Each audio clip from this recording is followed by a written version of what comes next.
Assalamualaikum warahmatullahi wabarakatuh. Perkenalkan saya Yohanes Paulus Patirangga. Saya adalah dosen di Fakultas Ilmu Kesehatan Universitas Nusa Nipah. Dalam video ini saya akan menjelaskan pernyataan diri dosen dalam unjuk kerja Tridharma Perguruan Tinggi dalam bidang pengajaran. Dalam video pembelajaran ini saya akan menjelaskan mata kuliah keperawatan komunitas 1. Mata kuliah keperawatan komunitas 1 ini adalah mata kuliah dalam rumpun mata kuliah keahlian berkarya dengan bobot 2 SKS, yakni 2 teori. Capaian pembelajaran pada mata kuliah ini, yang pertama, setelah mengikuti kegiatan pembelajaran, mahasiswa mampu menjelaskan pengantar kesehatan komunitas. Yang kedua, mahasiswa mampu menjelaskan epidemiologi. Yang ketiga, mahasiswa mampu menjelaskan konsep dasar keperawatan komunitas. Yang keempat, mahasiswa mampu merencanakan asuhan keperawatan komunitas dalam rentang sehat sakit. Yang kelima, mahasiswa mampu mensimulasikan terapi tradisional di komunitas. Yang keenam, mahasiswa mampu menguraikan program-program kesehatan atau kebijakan dalam menanggulangi masalah kesehatan utama di Indonesia. Yang ketujuh, mahasiswa mampu menjelaskan isu dan kecenderungan dalam keperawatan komunitas. Kemudian yang akan saya jelaskan, deskripsi mata kuliah pada mata kuliah keperawatan komunitas ini, yaitu fokus mata kuliah ini membahas tentang konsep dasar kesehatan dan keperawatan komunitas, program-program kesehatan atau kebijakan pemerintah dalam menanggulangi masalah kesehatan prioritas di Indonesia. Asuhan keperawatan komunitas dan pembahasan terkait isu dan kecenderungan masalah kesehatan di komunitas. Bahan kajian atau materi pembelajaran dalam mata kuliah ini yaitu pengantar kesehatan komunitas, epidemiologi, konsep dasar keperawatan komunitas, asuhan keperawatan komunitas, terapi tradisional di komunitas, program-program kesehatan kebijakan dalam menanggulangi masalah kesehatan utama di Indonesia, dan isu dan tren dalam pelayanan keperawatan komunitas. Mata kuliah keperawatan komunitas 1 ini diampu oleh kami berempat dalam tim mata kuliah ini, yaitu yang pertama Donatus Corbianus Sadipun, Yohanes Paulus Patirangga, Yosefina Maria Hawa Keitimu, dan Maria Lambertina Barek Aran. Metode pembelajaran dalam mata kuliah ini terdiri dari 2, yakni metode luring atau tatap muka aktivitas di kelas dan metode daring menggunakan aplikasi Microsoft Teams. Berikut adalah video pembelajaran tatap muka di kelas. Terima kasih. Selamat siang.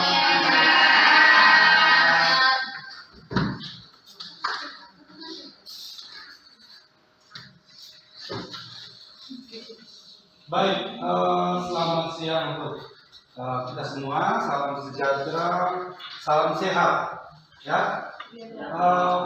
Pada pertemuan kali ini kita masuk pada pertemuan yang kedua untuk mata kuliah keperawatan komunitas 1. Ya. Baik, pada mata kuliah keperawatan komunitas 1, sebenarnya kita sudah masuk pada pertemuan yang pertama. Ini adalah pertemuan yang kedua mengenai epidemiologi. Pada pertemuan pada siang hari ini, saya meminta salah satu dari kalian untuk membawakan doa untuk kita kuliah pada siang hari ini, didahului dengan doa. Dari kalian mungkin bisa salah satu dari kalian yang memimpin doa.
Oke, baik.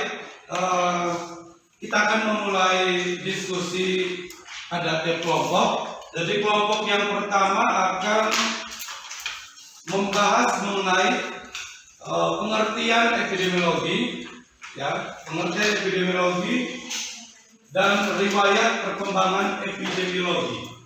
Jadi untuk pertemuan kedua ini tentang epidemiologi. Jadi kelompok 1 membahas mengenai pengertian epidemiologi dan riwayat perkembangan epidemiologi. Untuk kelompok 2, tujuan epidemiologi dan studi epidemiologi. Ya, jadi tujuan epidemiologi dan studi epidemiologi. Dan untuk kelompok 3, yang akan dibahas di situ adalah segitiga dalam epidemiologi. Segitiga dalam epidemiologi, ya. Kemudian kelompok 4, faktor-faktor yang memegang peranan penting dalam proses kejadian penyakit, ya. Jadi faktor-faktor yang memegang peranan penting dalam proses kejadian penyakit. Oke, sudah mengerti? Sudah paham? Sudah. Sudah jelas semua kan? Sudah. Oke, mari. Sudah bisa berdiskusi dengan teman kelompoknya. Kita akan bisa dengan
Pak, untuk riwayat perkembangan itu tidak dari sejarah.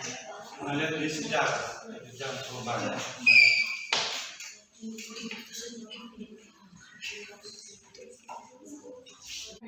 Hanya terjadi pada wanita, bagaimana halnya penyakit hipertrofi prostat hanya dijumpai pada laki-laki. Selanjutnya ras. Hubungan antara ras dan penyakit tergantung pada tradisi, adat istiadat, dan perkembangan kebudayaan. Selanjutnya genetik. Ada penyakit tertentu yang diturunkan secara herediter seperti mongolisme, vesikulomuria, buta warna, hemofilia, dan lain-lain. Selanjutnya status nutrisi. Gizi yang buruk mempermudah seseorang menderita penyakit infeksi seperti TBC dan kelainan gizi seperti obesitas, kolesterol tinggi, dan lainnya. Selanjutnya status kekebalan. Reaksi tubuh terhadap penyakit tergantung pada status kekebalan yang dimiliki sebelumnya, seperti kekebalan terhadap penyakit virus yang ditahan lama seumur hidup, contohnya campak. Sekian dari kelompok kami. Baik, terima kasih kepada kelompok 4. Kelompok yang terakhir telah mempresentasikan materi mengenai faktor-faktor kejadian penyakit. Mungkin dari teman-teman dari kelompok lainnya yang ingin bertanya kepada kelompok 4, kami persilakan. Saya Pak. Oh iya, silakan. Mungkin bisa langsung bertanya. Baik, terima kasih atas waktu dan kesempatan yang diberikan kepada saya. Di sini saya ingin bertanya, coba jelaskan bagaimana mekanisme kekebalan tubuh dalam faktor-faktor yang memegang peran dalam proses kejadian penyakit. Oke. Baik, mungkin langsung kelompok 4 bisa menjawab dari pertanyaan dari kelompok 2, kami persilakan. Baik, saya akan menjawab pertanyaan dari teman Cherry. Faktor-faktor mekanisme kekebalan tubuh, daya tahan tubuh tidak sama, faktor imunitas sangat berperan penting dalam proses kejadiannya penyakit. Sekian. Oke. Baik, terima kasih kepada kelompok 4 yang sudah mempresentasikan materi tadi. Hasil diskusi kelompok, kita beri aplaus untuk kelompok 4.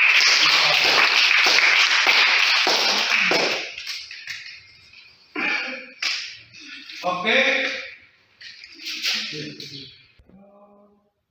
Setelah kita sudah berdiskusi dengan kelompok masing-masing, dari sini Pak akan menyimpulkan dari materi epidemiologi yang telah kita pelajari pada siang hari ini.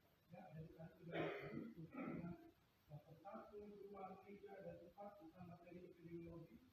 Karena kita akan menyimpulkan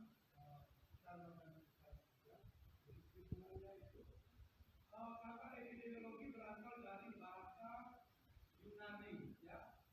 Jadi epi itu berarti pada atau tentang, demos berarti penduduk, dan logos berarti ilmu, ya. Logos berarti ilmu.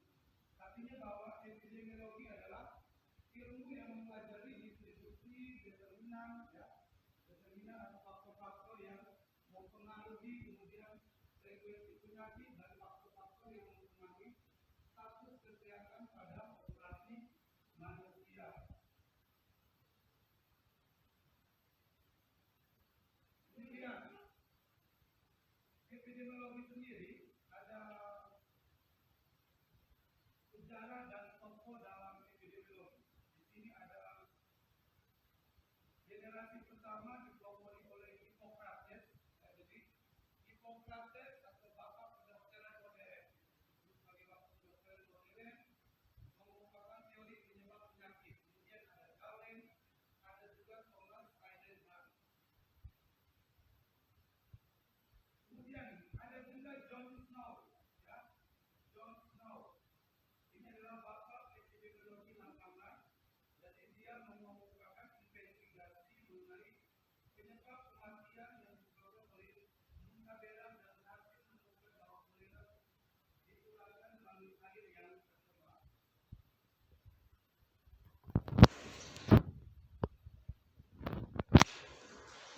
Kemudian ada pun tujuan dari epidemiologi itu sendiri, yakni yang pertama natural history of disease atau perjalanan alamiah penyakit. Di sini ada orang, tempat, dan waktu, ya.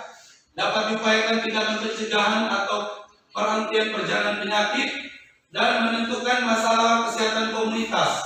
Di sini ada kejadian-kejadian yang dapat menyebabkan gangguan kesehatan, di antaranya penyakit, ada kondisi, ada kecelakaan, kelainan atau kecacatan.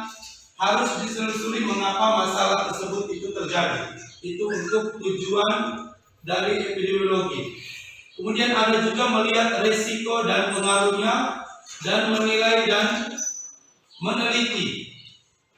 Nah, di sini kita masuk dalam studi epidemiologi deskriptif. Ya, tadi ada deskriptif dan analitik. Ya, namanya deskriptif, artinya berarti menggambarkan atau mendeskripsikan. Ya, jadi epidemiologi deskriptif ini menggambarkan pola distribusi, kemudian ada frekuensi penyakit dan determinan menurut orang, tempat, dan waktu. Ya, kemudian ada epidemiologi analitik. Ya, epidemiologi analitik di sini pencarian jawaban penyebab terjadinya masalah kesehatan, besarnya masalah atau disebut frekuensi, biasa disingkat dengan lambang F. Ya, kalau F itu frekuensi dan distribusi dengan tujuan menentukan hubungan sebab akibat antara faktor dan penyakit. Nah, di sini kalau kalian sudah skripsi pada semester 8, kalian pasti sering mendengar, atau pada semester 7 sering mendengar kata deskriptif dan analitik. Itu pada saat penelitian nanti, apakah penelitian secara deskriptif atau penelitian secara analitik, ya.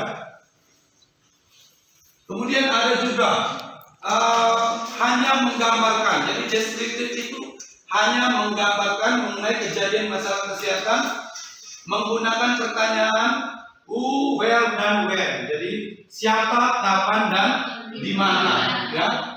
Kemudian pengumpulan, pengolahan, penyajian, dan interpretasi data, merumuskan hipotesis namun tidak diuji. Kalau analitik untuk sampai diuji, kalau deskriptif hanya menggambarkan, ya, atau mendeskripsikan. Kemudian ada analitik juga menjelaskan, jadi analitik ini juga menjelaskan kejadian mengapa suatu masalah kesehatan tersebut timbul. Kemudian pengumpulan, pengolahan, penyajian, dan interpretasi pada dua kelompok masyarakat dan menguji hipotesis. Bedanya analitik dan deskriptif tadi, kalau deskriptif tidak menguji hipotesis, sedangkan analitik menguji hipotesis. Oke. Kemudian ada segitiga epidemiologi, terdiri dari agent, ya, agent, host, and environment atau lingkungan. Jadi ada agent, host, dan lingkungan. Agent ini terdiri dari apa saja? Ada bakteri, ya, bakteri, ya, hidup seperti bakteri, fungi, protozoa, rickettsia, atau virus yang dapat menyebabkan penyakit. Berarti kalau misalnya virus corona itu masuk dalam apa? Masuk dalam agent. Itu juga ada misalnya bakteri, ada juga fungi, protozoa, ya, itu masuk dalam agent. Kemudian ada host atau penjamu, ya. Host itu kita, ya, kita sebagai manusia itu masuk dalam host. Manusia atau makhluk hidup lainnya menjadi tempat proses alamiah perkembangan penyakit. Kemudian ada juga environment atau lingkungan, ya, environment atau lingkungan. Nah, di sini tadi seperti pertanyaan dari kelompok lainnya, ada yang bertanya tentang lingkungan fisik, ada lingkungan sosial. Jadi lingkungan fisik ini terdiri dari tingkat ekonomi, iklim, kondisi, tempat tinggal, penerangan, dan kebisingan. Jadi kebisingan itu masuk dalam lingkungan fisik. Mengapa kebisingan juga masuk? Ya, karena orang kalau terpapar dengan kebisingan setiap saat, misalnya rumahnya di bandara atau rumahnya berada di dekat rel kereta api, juga mempengaruhi pendengaran ya, karena kebisingan ini. Kemudian ada lingkungan sosial.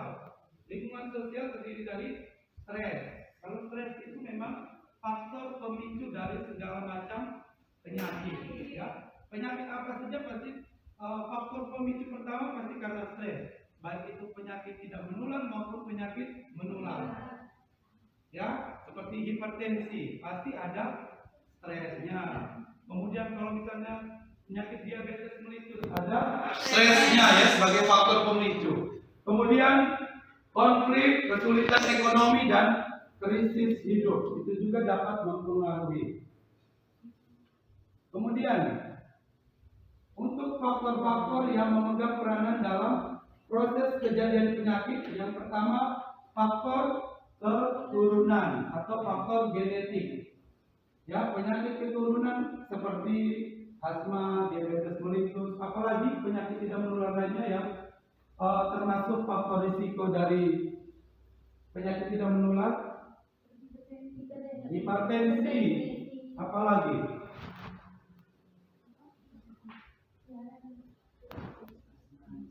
ya, kolesterol bukan penyakit ya, itu tanda ada suatu penyakit ya. Kalau hipertensi, diabetes, penyakit tidak menular, kemudian ada asma, ada stroke ya, juga masuk dalam faktor genetik atau keturunan ya.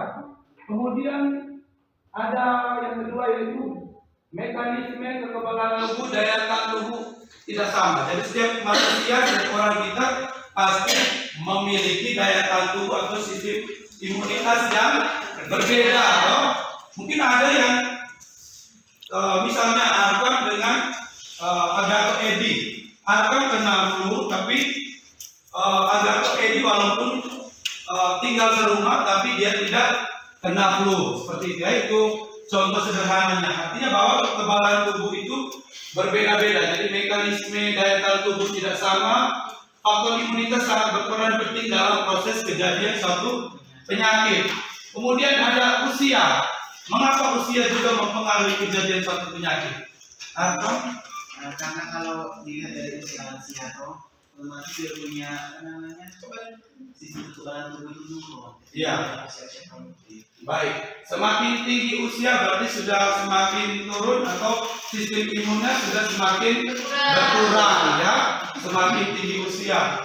Artinya bahwa sudah lansia pasti dia punya segala macam berbagai macam penyakit pasti bisa masuk ya. Ketika dia drop, kekebalan tubuhnya kurang baik, imunitas tubuhnya kurang baik, dia akan mengalami suatu penyakit. Jadi semakin tinggi usia. Begitu juga karena orang penyakit hipertensi misalnya.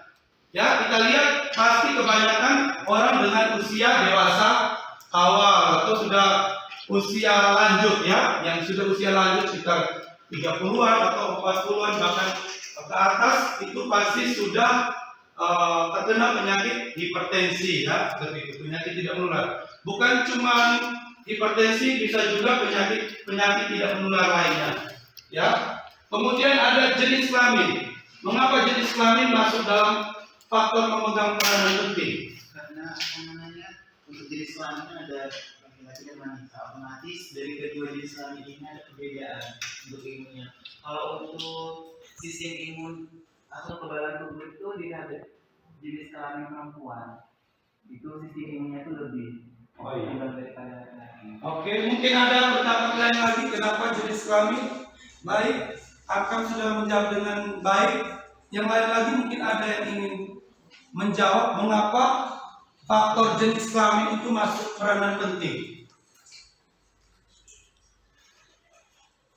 Seperti kita lihat, kalau merokok kebanyakan pada laki-laki. Ya, walaupun perempuan juga ada merokok, tapi gaya hidup laki-laki karena merokok, minum minuman beralkohol juga mempengaruhi ya. Jadi jenis kelamin laki-laki pasti cepat terkena serangan jantung ya atau hipertensi karena gaya hidup tadi ya. Kemudian ada ras. Mengapa ras juga masuk dalam faktor-faktor yang memegang peranan penting? Ada atau Edi mungkin? Atau ada yang lain? Kenapa ras? Genetik, ras, suku, ras.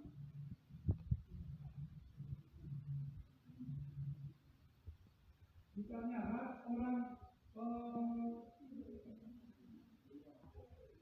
misalnya ya untuk orang di Padang misalnya mereka suka makan makanan yang berminyak misalnya nasi Padang gitu. Sosial oke ada ras sosial ekonomi status perkawinan dan nutrisi baik ya. Dan ini adalah faktor-faktor yang memegang peranan berbagai macam penyakit. Baik, untuk itu pertemuan kita tadi sudah diskusi, kemudian kita sudah menjelaskan kesimpulan dari perkuliahan kita pada siang hari ini. Untuk pertemuan selanjutnya akan bertemu dengan dosen tim lainnya yang akan masuk dalam materi lainnya dalam materi keuangan komunitas satu ini. Baik, untuk penugasan sudah Pak kirimkan tugas di e-kampus ya. Kalian bisa akses e-kampus untuk melihat tugas untuk materi hari ini yang bisa kalian kerjakan dan dikumpulkan pada minggu depan. Baik ya. Oke. Karena tadi kita sudah memulai perkuliahan dengan doa, baiklah